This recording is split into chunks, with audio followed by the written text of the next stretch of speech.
Question 9 of this exercise says the adjoining figure represents a rectangular lawn with a circular flower bed in the middle. Find the area of the whole land, the area of the flower bed, the area of the lawn excluding the area of the flower bed, and the circumference of the flower bed. So let's start by finding the area of the whole land. As we can see that it is in rectangular shape, so we know the formula to find the area of rectangle, that is L into B. So length is 10 meter and breadth is 5 meter. So it will be 50 square meter.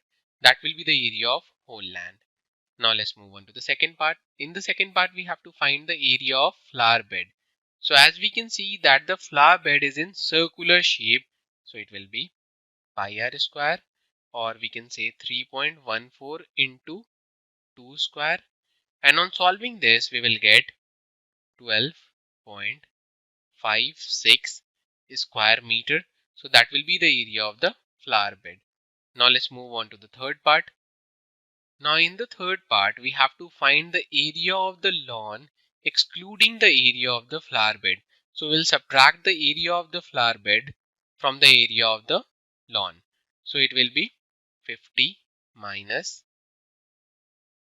12.56, which is same as 37.44 square meter. Now in the fourth part we have to find the circumference of the flower bed. So it is basically 2 pi r, or we can say 2 into 3.14, and the radius is given, that is also 2. So it is 12.56 meter. So that will be the circumference of the flower bed. To learn more about how QMath can help you crack school and board exams, explore QMath Leap, a live online classroom program run by highly experienced and committed teachers.